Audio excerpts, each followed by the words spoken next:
key ingredient to good sex? I do not know.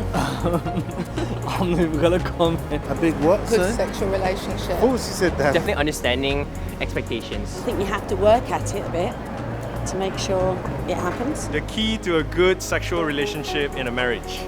Scheduling it in your calendar. Patience, understanding. What we're talking about is making love, which means you need to be loving through the day. That's when it gets translated into a good sexual experience. Shoot, be spontaneous. Willingness to try new things. Yes. And listening. We're not 25 anymore, so it's not the wham bam, thank you ma'am kind of thing. I can teach you how to get it done, but you gotta listen.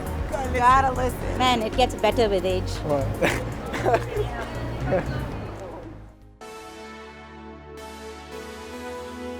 Oh, is this about sex, this whole thing? Big spoon or little spoon? Don't understand.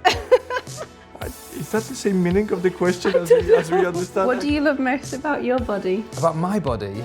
And we're talking about sex? I like every part of you, but... You're supposed to answer your first Oh, question. my body? Yeah, it's about your own body. Oh yeah, your shape for sure. You know, you're busty. Yes, It's getting hot in here. What's the hardest part about sex? Children.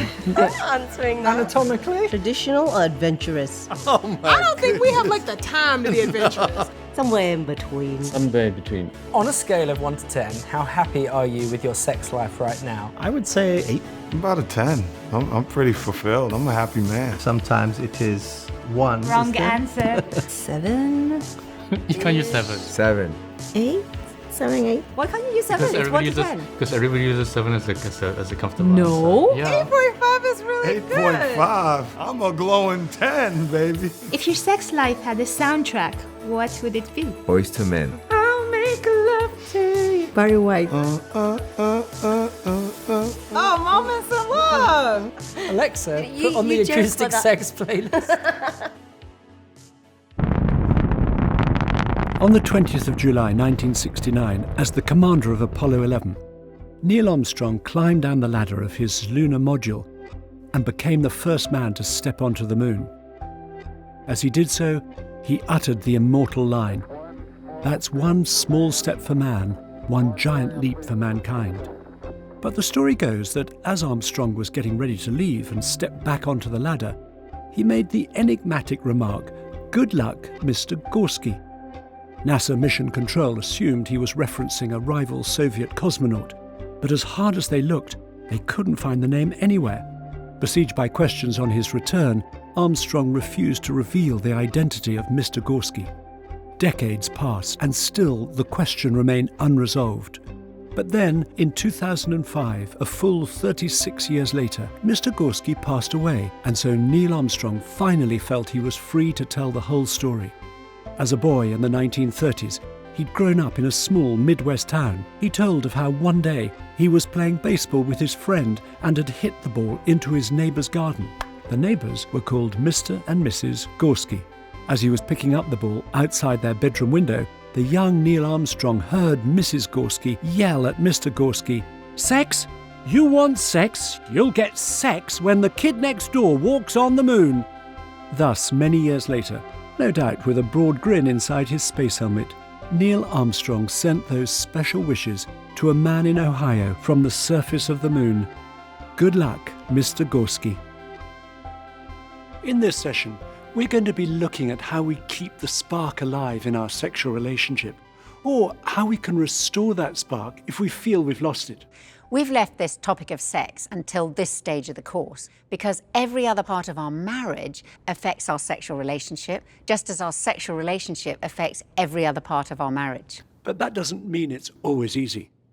I don't know if you've ever had the experience of trying and trying to pull start a lawnmower or some other machine like that simply won't get going. I have a vivid memory as a young child on a hot summer's day of my father wheeling our old lawnmower out of the garage and trying to get it started. He kept pulling at the starter rope, but there was absolutely no sign of life in the mower. I then remember watching my father take the spark plug out and cleaning it with his handkerchief. Then he put it back, and with one pull, the mower burst into life. You need the spark if the mower's going to work. And it's the same with our sexual relationship. that spark ignites something very powerful. And the key to creating the spark is our emotional connection. Emotional connection creates good sex, and good sex then produces a greater emotional connection. Sex is the ultimate body language through which we communicate our desire for our partner, our desire for closeness, comfort, love, protection, for wanting to have a child together, as well as it restoring our emotional well-being, which helps us to cope with the pressures of life. Even though we might struggle at various times and for various reasons, sex is a gift within our marriage to be enjoyed.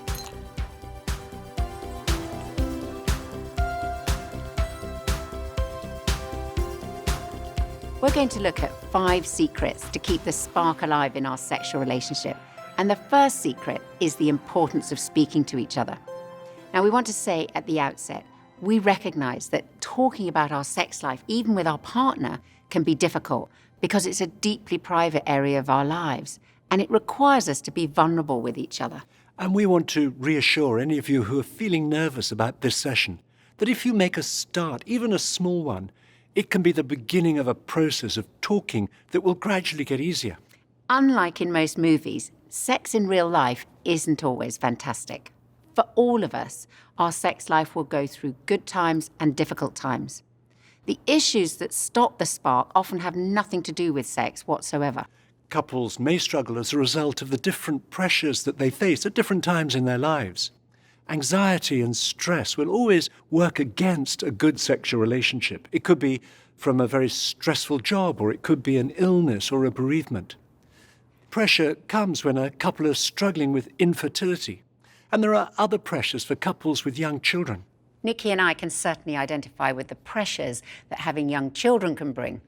I remember so well, in between our 3rd and 4th child being born, Nikki and I went away for 3 days on our own. I was so looking forward to this time away, and I was really hoping that it was going to rekindle a spark that had largely gone out of our sex life for me at that stage, mostly because of physical tiredness from looking after 3 young children. And I was hoping the spark would reignite.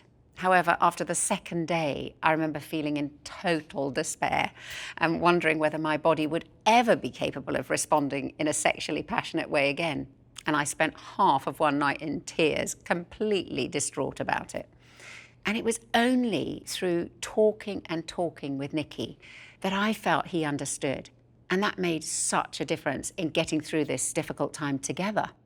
And during this whole season with young children, we had to work hard to understand each other and to stay connected at an emotional level.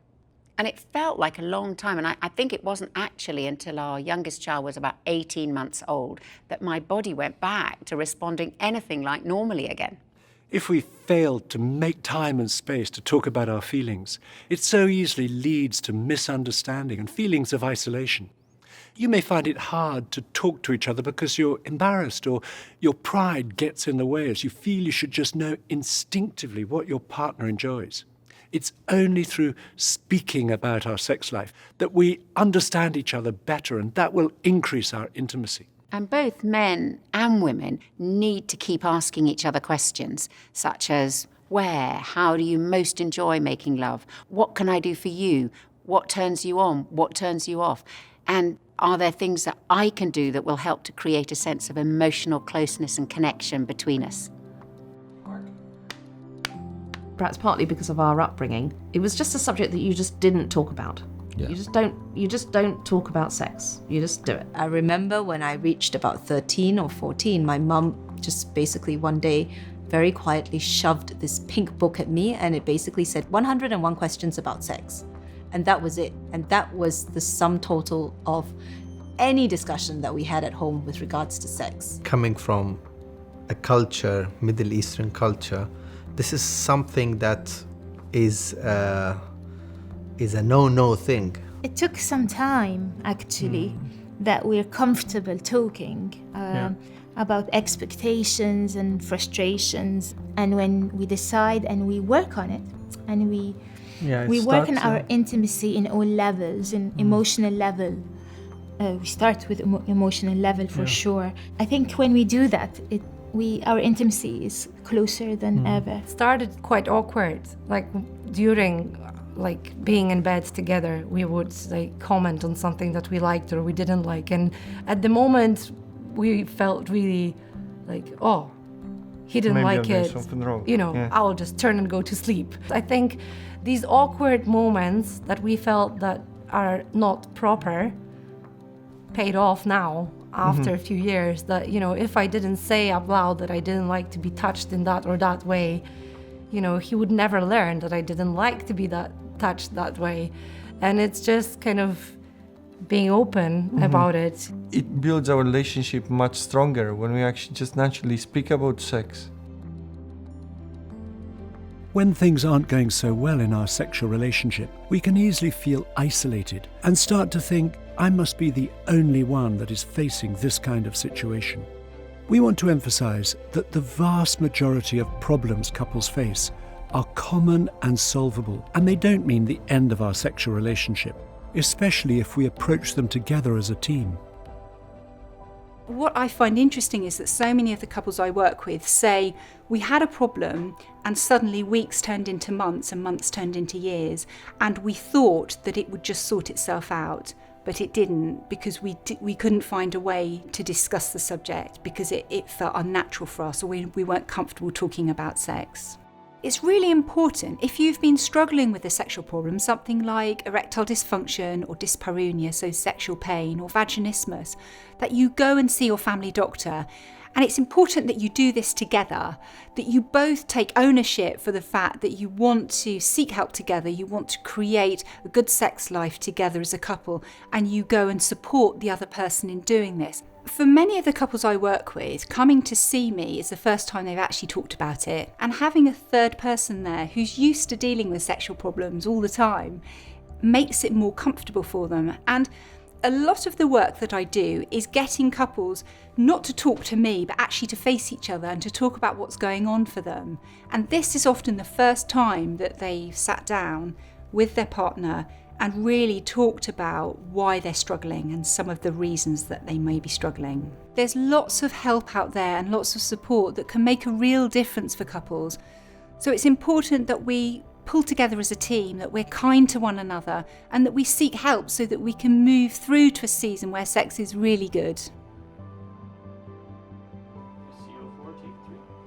During the time between my mother leaving and my dad dying, my dad had a spare room and rented it out, and I was sexually abused by the guy who rented out the room.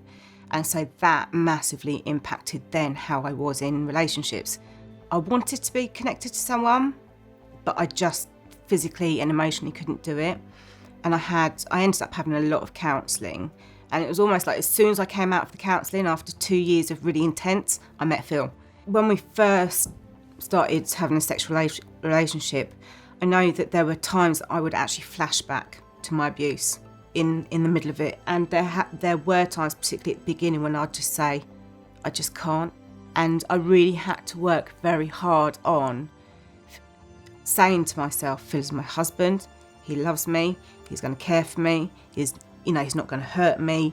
And it was almost like I had to train myself in that way. Phil had to be really gentle with the way he led me in terms of intimacy, particularly, and emotionally.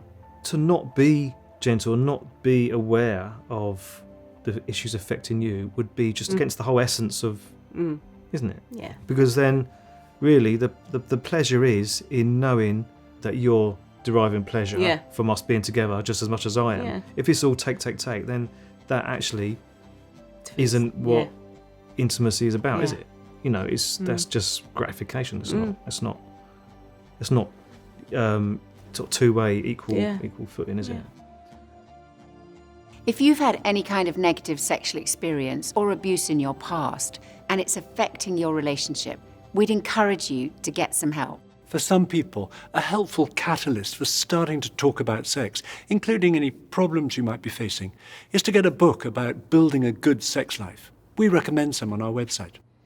We'd like you to turn in your journal to the first conversation, Understanding Each Other. And take a few minutes to discuss together whether you grew up with positive or negative messages about sex. Talk about whether your upbringing has made it easy or difficult for you to talk about your sexual relationship now.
The next secret for building our sexual relationship is prioritizing. Sex isn't just the icing on the cake of a marriage, it's an important ingredient of the cake itself. American therapist Michelle Viner Davis, in her book The Sex-Starved Marriage, says, "You have to continually discover and rediscover new ways to keep your sexual energy alive. It doesn't just happen, you have to make it happen. You have to decide to make having a vibrant, exciting, emotionally satisfying sexual relationship a priority." Familiarity in any area of life can so easily produce complacency, which in our sexual relationship makes us much more susceptible to the thought of an affair that seems to offer something new and different, or more vulnerable to the lure of pornography. Scylla and I believe passionately that sex within marriage can continue with excitement, deepening passion and increasing freedom over a lifetime if we prioritize it. The Times newspaper recently reported on some research about the best age for certain activities. And they found the best age for great sex is 66. So we're all on an exciting journey. For us, I feel that it's certainly not diminished so far. So why should it diminish from here on in? And, in 20 years' time. I think it's crucial for throughout a marriage to keep connected. Whatever it may look like, might look completely different in 20 years' time. I think we still like sex, but we can't do everything, but we still do what we can do. Mm-hmm. So that's usually part of our Saturday night routines most of the time, but not always. I don't know how to say it other than to say that it's possible to have romance in a marriage, to show affection and to show love in a physical way, even if you're in your 80s, and there's a need for it. There's a sort of a skin hunger, if I can use that term, that is really significant to human relationships, particularly intimate relationships. I love Liz more than ever I have done before because she knows my whole story and we're still growing and our marriage is still on that journey, and I expect to find her as physically attractive then as I do now. Things might change in what we do, but I think we'll be connected physically. Prioritizing means taking care of our sexual relationship. That means prioritizing the time and guarding the physical space for our lovemaking. In practice, for most couples today, that will include leaving screens outside the bedroom. Trying to catch up with social media or doing our weekly online shop in bed can be the biggest romance killer. Some people say to us, but we use our phone as an alarm clock. Well, you can buy an alarm clock very cheaply, which may just be the best investment you make for your sex life. Prioritizing also means being creative, not always making love in the same place with the same routine. And we can vary the atmosphere by using candlelight or a dimmer switch, which creates a more sensual environment. We can vary who takes the initiative. It's so easy to get stuck in a rut and always make love in the same way. However, in being creative, the overarching attitude is to seek to give pleasure to our partner and not just take it for ourselves. We need to approach variety with sensitivity at a mutually agreeable pace. Creativity in our sexual relationship requires us to make the effort to invest in this area of our life together. One of the things that has really worked well for Scylla and me over the years has been spending a night or two away in different surroundings. That's acted as a catalyst to reignite the spark if things have got a bit dull and routine. The third secret, if we're to keep the spark alive, is anticipating. Our most potent and important sexual asset is our mind.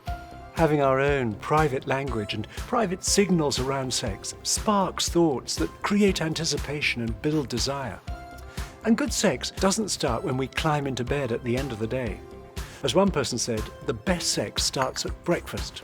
Arousing each other, and not just when we're preparing to make love, but at different moments through the day with an extended kiss, or by drawing our partner towards us in a close embrace, or sending a message during the day telling each other what we're looking forward to, keeps the sexual energy simmering between us. Now, at certain times, love means holding back from making love, showing restraint for the sake of our partner. Restraint is an important part of a healthy pattern of lovemaking, and it leads to increased anticipation. Another way to build anticipation is through romance. Romance has the potential to draw us into a world that belongs only to the two of us, a world in which our imagination is awakened and our senses are stimulated. It creates anticipation and sets the mood for good sex. Romance is the bridge between the everyday world of practicality and this private place of our sexual relationship. It's the antidote to sex becoming mechanical and routine, and it builds intimacy. And creating romance for one another needn't be complicated or expensive. It just involves doing something out of the ordinary that's appealing to our partner. And even if romance may not feel very natural to us, we can learn. One of the things that I was most scared of is to lose the romance in our marriage. And I found a notebook back in Egypt where I had this written actually. And that was the scariest thing, because in all the relationships around us, you could see that there is no romance going on. And I think we were developing to be such a couple because romance was dying more or less, until we realized that it's really hard work. I've learned from Sami how to be more expressive in romance and how to find different ways. Yeah. We have this, now we know how to express even emotions, even when we're older, and now we're embarrassing our kids when we go out there, Dad, what are you doing? And You're just embarrassing holding Sally's I hand. try to run away always, but yes. I find that, I'd like to be more romantic, but you work on it. No, you're okay just the way you are. The antithesis of romance, and one of the biggest romance killers today that is affecting the way millions of people think about sex, is the easy accessibility of pornography. Current research into the effects of porn on relationships shows it to be highly destructive and often terminal to a couple's sexual relationship. And in the long term, it conditions the way we think sexually about our partner. One woman said her husband hadn't touched her for 4 years because he preferred to sit in the basement looking at porn. Pornography creeps into a vacuum in life, something inside of us that's not being filled with life. You know, when you feel like you're walking around on the earth and everybody's in control of you, then you got to find control somewhere. You got to find power somewhere. Well, pornography will give that to you. You got power over this fantasy, and it's felt at some level, even unconsciously, by the partner. There is a moving away from the relationship at some level, and what you're doing is you're truly abandoning your spouse. And sometimes, you know, when that gets discovered, one of the biggest cries we hear from spouses is that you're having an affair. You know, that's how it feels. Like you prefer this fantasy world to me, and there's rejection and abandonment, and it drives a deep, deep, deep division. And then, you know, sometimes the person using pornography say, well, no, it has nothing to do with you. This is just something that I enjoy. That's just not true. Ultimately, in an integrated, intimate relationship, those things are felt and those things are experienced, and they actually drive wedges. Start to deal with those life issues and seek some outside help that gives some help for those underlying issues, some containment and some accountability and some structure to that, and also some guidance. And best thing is, if you could get in a group with other people that struggle, it normalizes it and it takes care of the shame. This thing never gets better until the shame is broken. And the only way to break shame is to come into another group with people that struggle with the same issue and find out you're not the only one. And I'd highly, highly implore you to do that. I had a porn addiction that I was dealing with and knew that I had to confess that to Heather. And that was a long journey of forgiveness. I had started a job that demanded so much of my time that just is a breeding ground for unhealthy habits if you're not being really intentional with other people. So I was basically isolated because I was working so much. In that, you know, there's so many lies that go on internally of you're alone in this, this is not something that anyone else struggles with in this way. But then talking to people and being honest with other people was really the key to moving forward and to getting freedom. And obviously I was still like in excruciating pain. My heart hurt, my trust had been violated, but like having the foresight to say like, my marriage is more important than me wanting to run away, than me wanting to turn in fear. Forgiveness and moving forward is the biggest priority for us. And so we're able to sort of work those things out individually and then come together to reconcile and then move forward. And so just really knowing like you're not alone was massive for us. Yeah, community is huge. And the more you bring people into that, it isn't the more exposed you feel, it's actually the safer you feel and the more likely you are to come out the other side doing really well. We want to encourage you to have an honest conversation with your partner in as non-judgmental a way as possible. If you recognize that pornography has become a serious addiction, we urge you to get expert help as soon as possible. We also need to determine to guard our minds from inappropriate fantasizing. I remember one woman who spoke about becoming infatuated by her teenage daughter's boyfriend who was into doing weights at the gym. The relationship was all in her mind. It was a fantasy relationship, but she described how it almost destroyed her marriage. Fantasizing about other people isn't an option if we're to build a good sexual relationship with our husband or wife. Using our mind positively to create anticipation and arousal means focusing our thoughts on our partner sexually and erotically in preparation for lovemaking. Thinking romantically about our husband or wife builds intimacy between us. We want you to turn to the next conversation in your journal entitled Most Romantic Moments to get your mind going in a positive direction by focusing on romance. And tell each other what have been the most romantic times for you in your relationship, whether that's recently or when you first met. And listening really carefully to each other will be important for creating anticipation and being romantic in the future.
fourth secret is responding.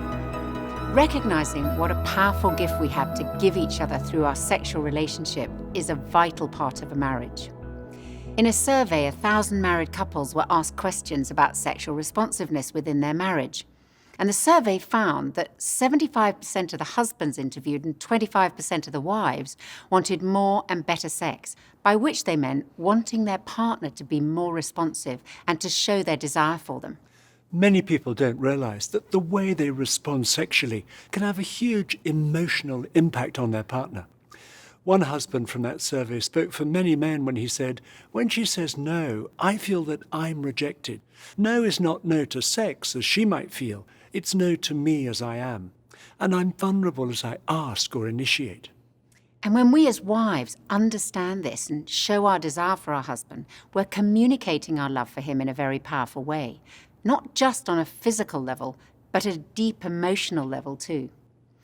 Being responsive may mean taking the initiative to make love as a deliberate choice, even though we may be tired or we're feeling stressed by work or the circumstances don't match up to our highest expectations.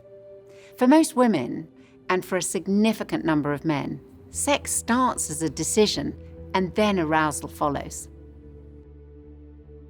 We lead very busy lives with so many competing things for our time that if we wait for sex to be spontaneous, if we wait for the house to be tidy, my emails to be done, the children to be in bed sleeping perfectly, to feel relaxed, to feel good about my body, if we wait for that to happen, that time will never happen. It will never come. So one of the things that can be most important and helpful for couples is to understand that men and women function very differently when it comes to sexual desire and sexual arousal, and an understanding of that can be really helpful. So the man has the spontaneous desire and then he gets aroused. The woman gets aroused and then the desire kicks in.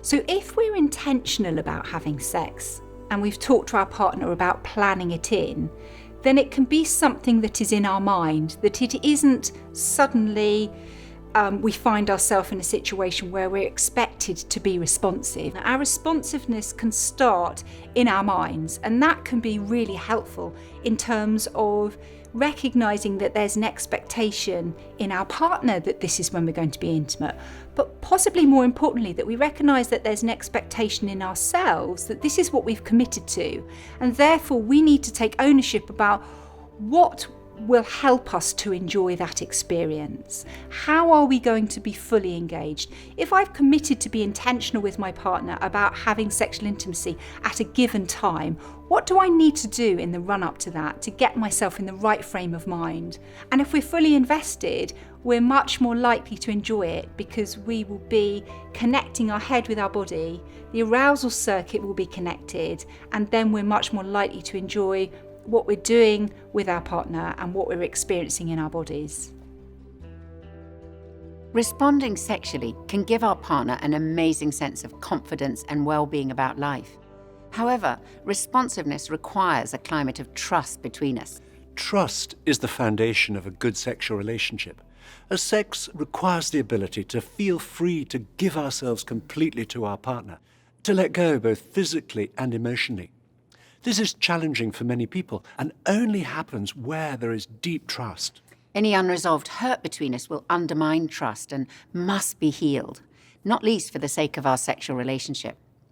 Michelle Viner Davis writes, "In my years as a marriage therapist, I can tell you with confidence that holding grudges is one of the most effective methods for killing desire that I've ever seen.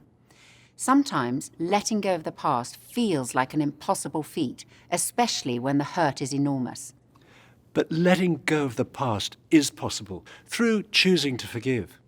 Cyril and I have seen couples do that again and again, even where there's been unfaithfulness or another major betrayal of trust. Forgiveness is a vital factor in rebuilding trust, which then enables us to be sexually responsive to our partner again. We want to go on to the fifth and final secret for keeping the spark alive: kindness. The first thing that we as men must learn about sex is that it's about giving.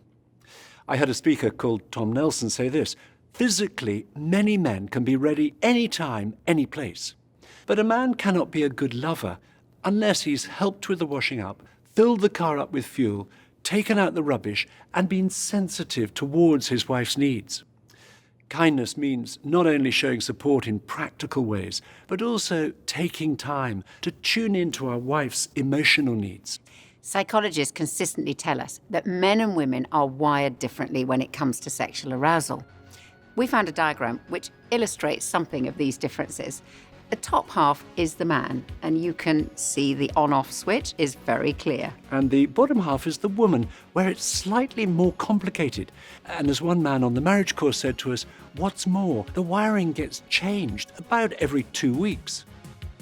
In our culture today, sex has become very individualistic, very self-oriented, so that the questions most often asked are, how can I satisfy my desires? How can I obtain maximum pleasure? But good sex has to be other-oriented. And as men, we have to learn and relearn to give emotionally first, and that takes time. For a woman to give herself, she must feel safe, loved, and special. When kindness is lacking, it can lead people to using the other person for their own selfish ends, to cruelty, and even to physical violence.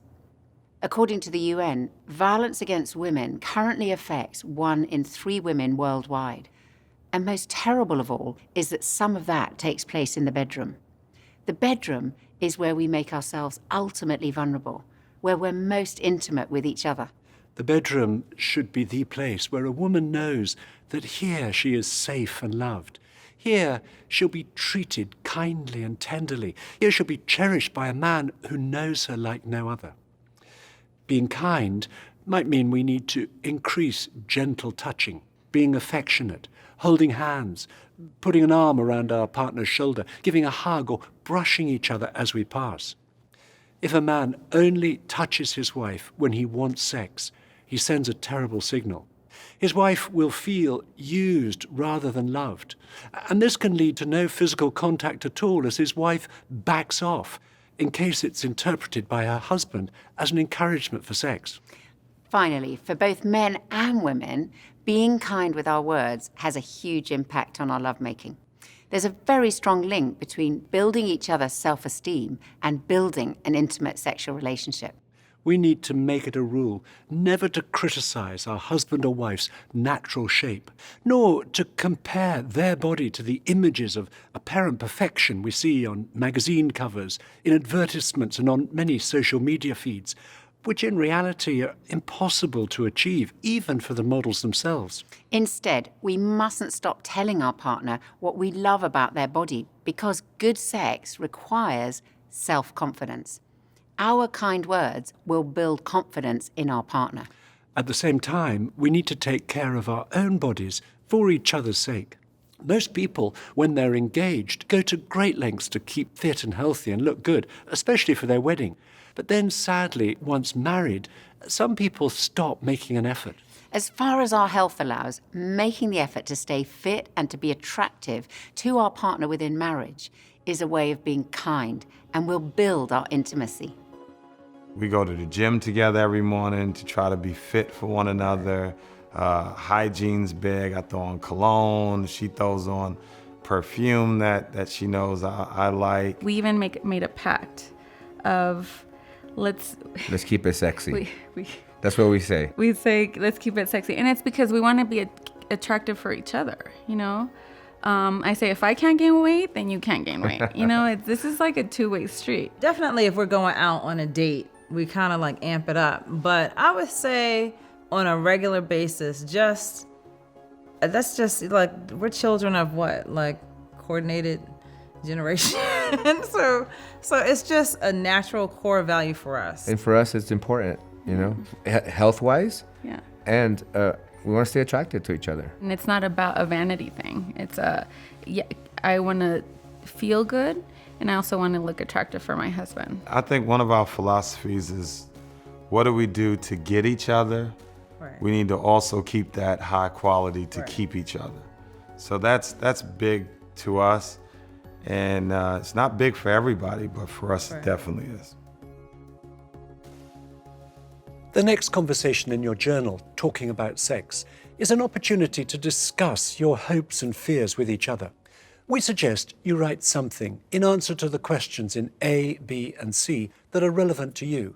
You don't need to write an essay, but it'll help your conversation to write something.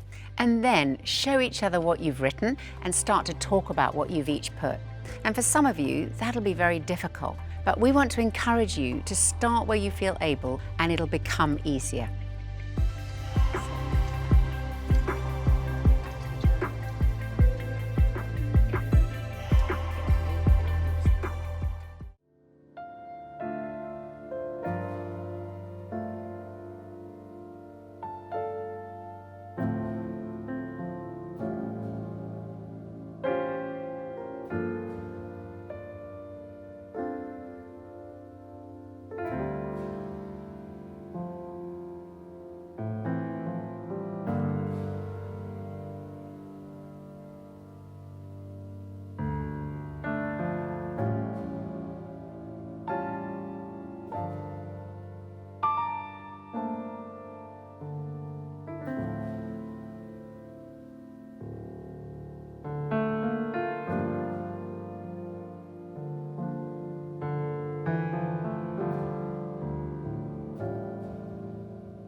Without entirely giving it away, your continuing conversation for this week is all practical. One husband told me on the way out of this session that they always did theirs on the way home.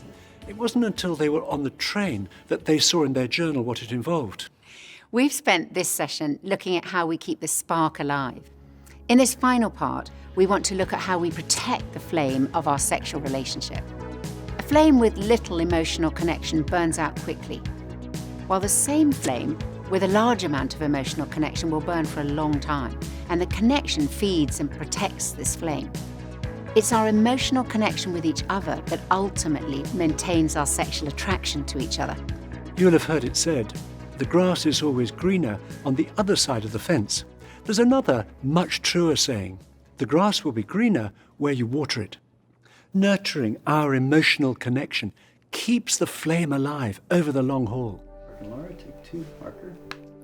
For a long time, I'd say I found a lot of value in how people saw me, what people thought of me, and how I was seen, and feeling known and understood and loved.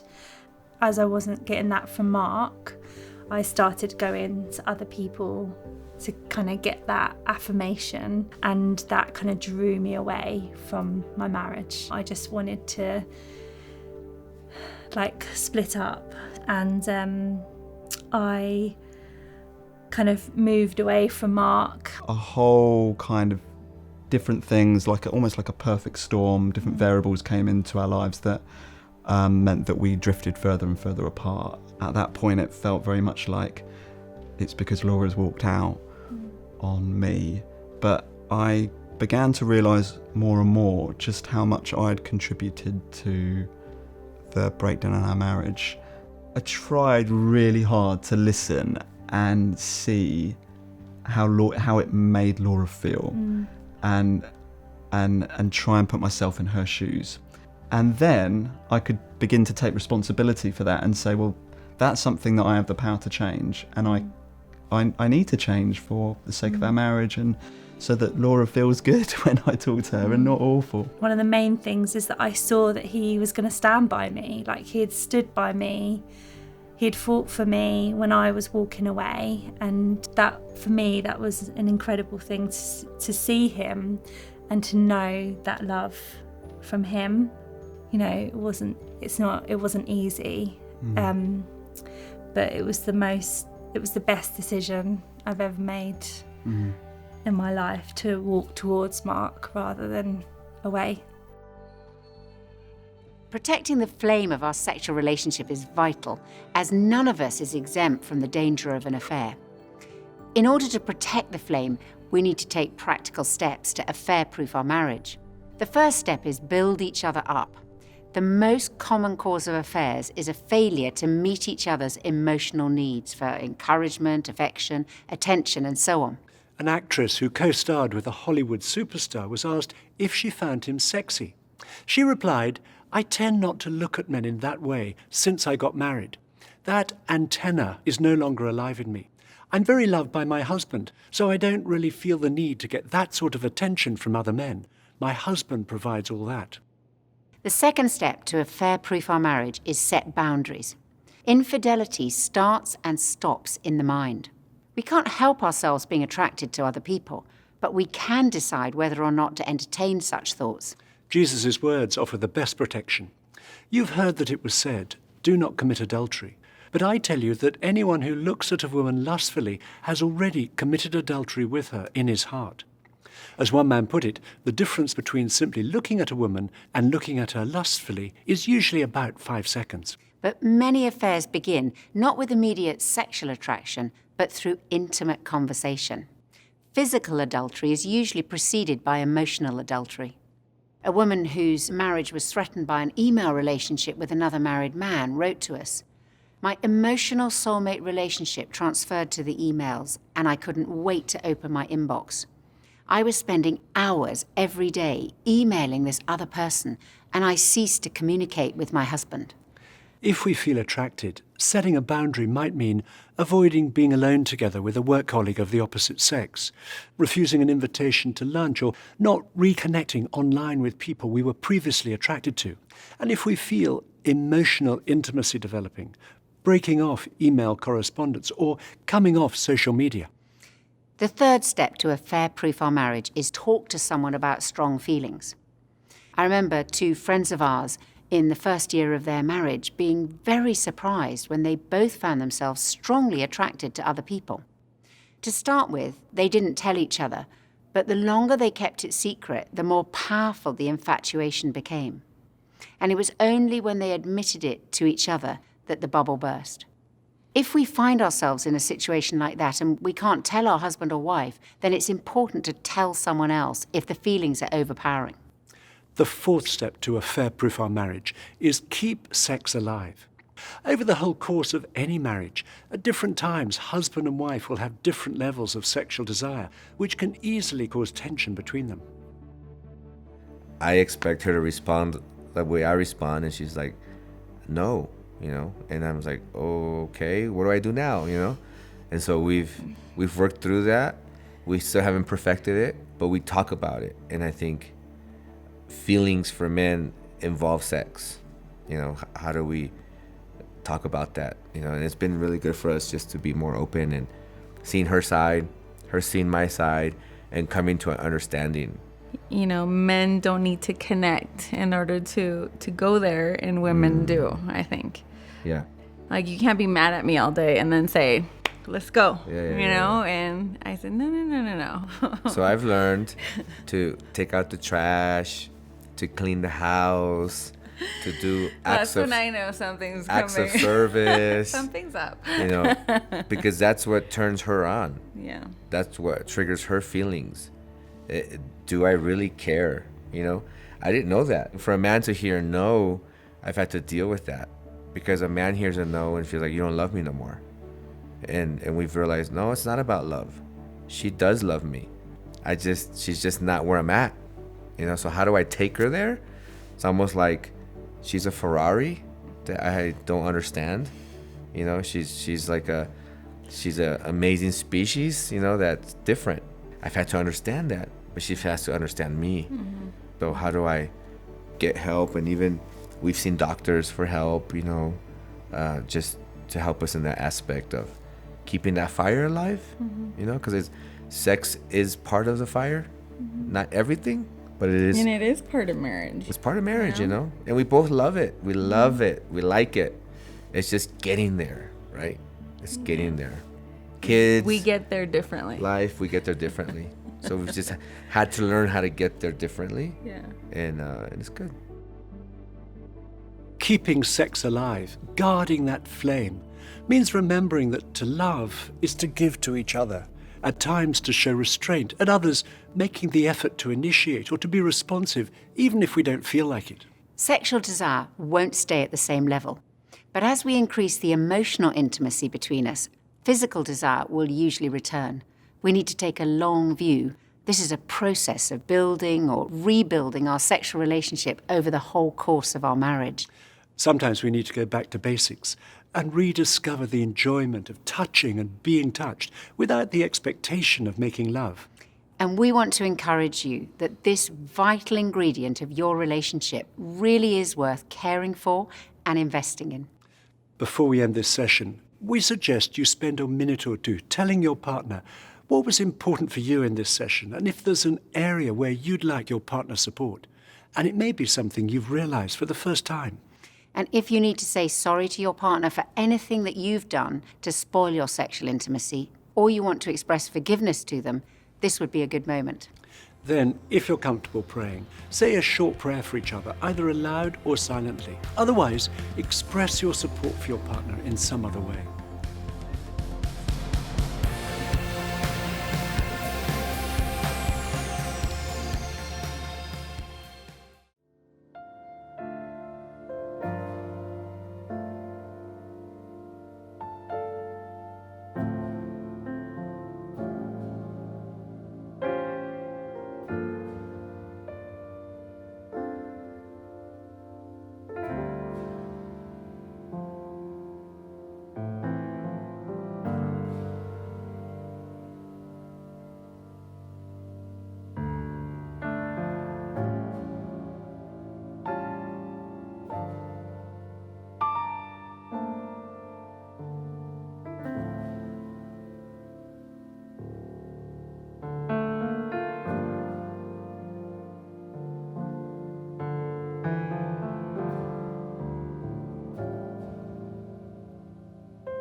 I'm going to say a short prayer as we end.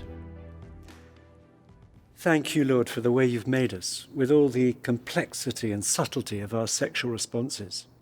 Thank you that we're able to express love to each other through being joined together sexually. Help us as we learn to arouse each other and then to satisfy those desires. We ask that trust, openness, and understanding would grow between us as we give ourselves in love to each other throughout our marriage. And we ask these things in Jesus' name. Amen. Amen. We look forward to you joining us next time for the final session.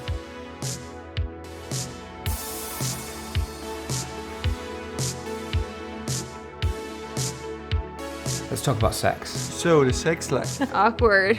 I mean, I get giddy whenever we talk about sex. Yeah. Yeah? Yeah. Right. Is that okay? You were waiting for that. Yeah. We're in trouble. Such. What else is there? I'm not saying anymore. See, you laughed whenever it do. Sex is the last thing on my mind. Headache. And Got a headache. and my headaches are very real. Thank you very much. What song's in your mind? Oh, no. Oh, come on, baby. What?